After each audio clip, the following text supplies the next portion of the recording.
So we are back with another Zoomterview, and today, or this time, I am with Stephen McCann, who works for a 24/7 prayer, particularly in Ibiza. So Stephen, lovely to have you with us to share with us. Tell us a little bit about what 24/7 prayer is. Is it literally just sitting in a room praying all day, or is it more than that? And then maybe a little bit you could just add on. How does that work out in Ibiza? Yeah, thanks very much for having me. So 24/7 Prayer is an international organisation that's been going for about just over 20 years now. Okay. And it came out of a prayer room, so sitting in a room praying.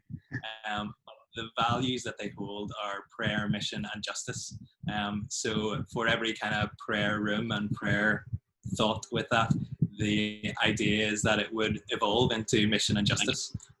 So I'm based here in Ibiza, and that is part of then what we do. It kind of grew very quickly from praying into missional work and seeking justice. So Ibiza has been around nearly as long. They sent mission teams 20 years ago here to pray, and it's developed over the years. And so now Ibiza, pre-COVID, what we would have done is mostly mission work. So San Antonio in Ibiza is famous for the West End, which is a real kind of clubber and party place. And so you can meet all sorts of people who have maybe drank a bit too much, get into messy situations and those kind of things. So 24/7, as they prayed, found themselves seeking to help those people. And in the midst of that, praying for people, handing out Bibles, and sharing the good news. Excellent. I know I didn't prep you for this. Tell us what it's like handing out a Bible to somebody in Antonio whenever they're out for a night clubbing, and they don't think they're going to be doing anything or connecting anyway in whatsoever with God or services. What's that like? So at night times we meet and we pray and go out in the streets at the same time. So half the team's out on the streets, half the team's praying. So for those teams out in the streets, our goal is our idea is to look after people and look out for people, but also just to start conversations. So some of the conversations, you're right, are just wild in terms of how they end up going towards God.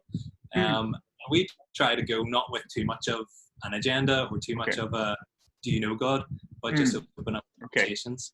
And it's amazing actually, people, you mention something and you say, oh well actually, in the Bible it says this, and it's nearly more like people asking for it than trying to force it on people or give it out to people. So there's a kind of this odd willingness and openness in that. I kind of, funny enough, I remember my times in university prior to Edge Hill. If I was out with friends for a night, it was often when they'd had a drink or two that the conversations about my faith started to suddenly emerge. It was like, oh right, okay, here's opportunity. But, you mentioned it earlier about how this is what you have been doing, but that pre-COVID, as you put it. How has COVID, how's social restrictions, all that kind of stuff, how's it impacted you guys in Ibiza as a nation or an island, but also then for the work you're doing? So it has affected us a lot. As you probably know, tourism has just taken a huge hit, especially for Spain and especially at the minute. So normally when there would be hundreds and potentially thousands of people on those streets, there are not very many. For an area where we would work, where there would usually be about 30 bars open, there's about 5. So our nighttime work, especially with the restrictions actually as well of wiping down Bibles and handing them over, has just had to stop. So essentially what we've taken everything back to is praying. So we're still in a rhythm of praying every night and praying for people. And I guess I've been here for 4 years now, so lots of the work is relational as well. So some of the people who do work here, who own businesses here, we've just been looking to support them. And actually last year we got some mental health training, which has been really beneficial. I think just in the confusion and in the uncertainty for people, being able to be a support in that. The other thing we do, we usually have a worker centre open for people to drop in, and we turn that into a bit of a resource for people who maybe don't have showers or washing machines, and they can do that a couple of days a week. Very different in terms of the interaction that we have with people, and we would usually have teams of about 80 people out over the summer. None of those are coming, so our manpower is way down as well. And I hear, like, just even your very rhythmical kind of work, and so losing structure and rhythm, it's something which we've noted here, especially with schools and so on. The rhythm of the day gets kicked to the side, and then I say the isolation must have been something new for you, because you're out there in one sense, or with a small team, but used to getting 80 people over the course of the summer coming out. That's a massive difference. Something I'm sure you really look forward to as well.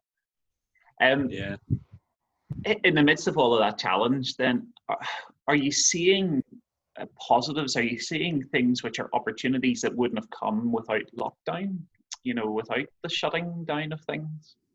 Yeah, I think it's probably a bit harder here to think about that, because actually most of it is based on the holidaymakers and tourists coming and getting to interact with them. But I think we've really seen value in our prayers and praying, and a lot of what we pray for is for God to change this place. And so we're really praying into, in the midst of all of this, that He is, and He's using this opportunity to, rejuvenate this town and bring about a different kind of tourism and culture. But we're also, just like with individuals that we are kind of relationally supporting. There's one person we know who would live on the streets and has ended up with the COVID, not being able to get drugs, and so has come off and is keeping clean at the minute. And we're just really encouraged by that and supporting him in that. It's great that in the midst of such a hard circumstance, something beautiful like that's coming out of it. So there's been a few experiences like that, and I think even as well, actually, just some depth in relationships. Going through something like this with people in your community, just naturally you get deeper conversations and get to know each other and trust each other more. There's definitely been things.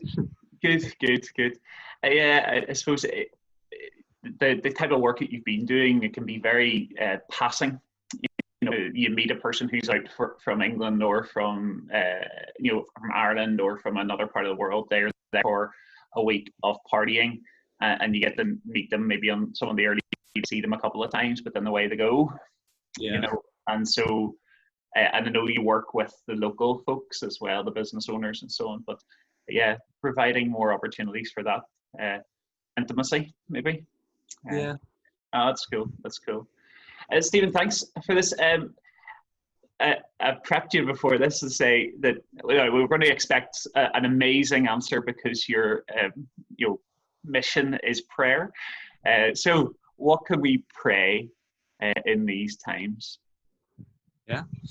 I guess for the island of Ibiza, in midst of tourism, prayers for people's livelihoods, prayers for people's businesses, and I guess the economy as a whole will be a big prayer for all of us. So that would be great. But I think for us specifically as well as an organisation, I guess we're taking this time to just go back to God and say, God, is this what you want us to do? What else would you have us do? And so even as we come out of this, whatever it looks like, we don't want to just do what we've always done, but want to make sure that we're doing what God does. And if this is an opportunity for Him to point us in a new direction, then taking that and listening for that. So we really appreciate that. Excellent. Well, Stephen, thanks for taking the time to share with us as sort of series of Zoomterviews, taking different organisations and so on. Thanks for the work you're doing, and God bless you in it.